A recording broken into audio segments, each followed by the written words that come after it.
हंगामा देखने को मिला, क्या कुछ कहेंगे उसको लेके? मैम देखिए, जो पिछले 3 दिन से इधर नीचे रखिए माइक। जो यार आप खामोश हो जाओ, माइक नीचे रखो ना यार, मेरे से ऊपर माइक लग रहे हो।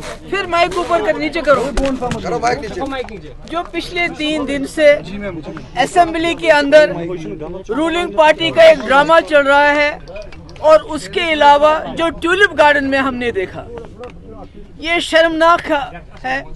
खासकर जो इस मुल्क के मुसलमान हैं, जिनके ऊपर इस वक्त बीजेपी का पूरे ताबड़तोड़ हमले हो रहे हैं, उनको यहाँ की लीडरशिप उमर साहब ने, फारूक साहब ने मिलके, जो वहाँ से मिनिस्टर आए थे किरण रिजू जो यहाँ आए थे, उनका इस्तेकबाल करके उन्होंने पूरे मुल्क के मुसलमानों को ये पैगाम दिया कि जो आपके साथ इस वक्त पार्लियामेंट के अंदर हुआ, जो वक्त में अमेंडमेंट लाया गया, उसके साथ यहाँ की सरकार है, उसके खिलाफ नहीं है। जिससे मैं समझती हूँ हमारे मुल्क के जो मुसलमान हैं, उनकी हिम्मत ऑलरेडी जो टूट चुकी है, जो एलिनेटेड फील करते हैं, जो मुसीबत में फील करते हैं, मुझे लगता है उनके लिए ये बहुत ही बुरा पैगाम था जो यहाँ से चला गया। और असेंबली में हम ड्रामा देख रहे हैं कि रूलिंग पार्टी के लोग शोर मचाते हैं, और इस शोर मचाने की और भी एक वजह है, क्योंकि लेफ्टिनेंट गवर्नर साहब ने 3 बिल क्लियर किए थे। एक तो जो डेली वेजेस को रेगुलराइजेशन का, जो बेचारे सालों साल से बिना तनख्वाह के बहुत थोड़ी रकम पे काम कर रहे हैं, वो बिल क्लियर था। जो जमीन, गरीब लोगों को जमीन देने के लिए जो वहीद परा साहब ने और एक बिल लाया था, उसको एलजी ने क्लियर किया था। और तीसरा बिल, शराब के ऊपर बैन लगाने का बिल, वो भी क्लियर कर लिया था।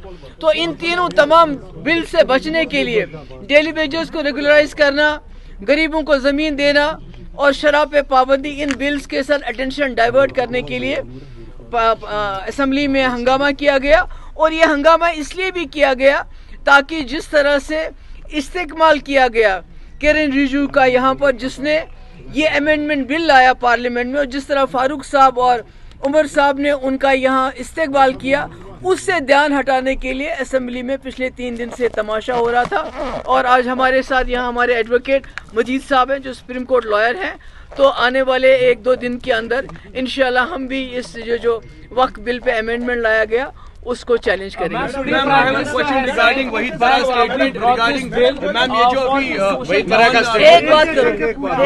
रेज किया है concern regarding this domicile certificates non locals के लिए, उस पर आपका क्या मैम रिएक्शन है? नहीं, देखिए, ये तो कोई नई बात नहीं है।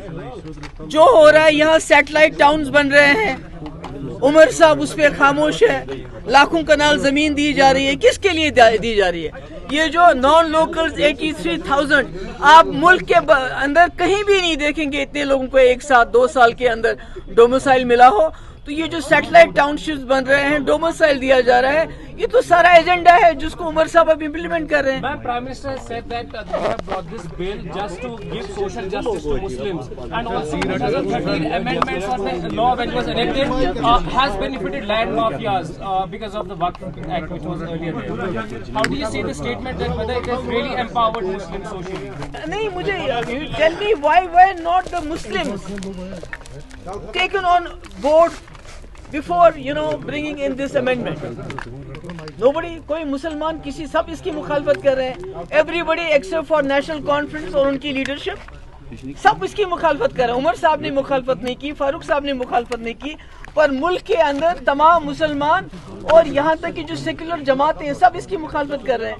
अगर ये मुसलमानों के हक में होता तो मुसलमानों के मडगुजारों पे इस वक्त कब्जा करने की कोशिश नहीं। मैडम, इस ड्रामा का क्या इम्पैक्ट पड़ सकता है?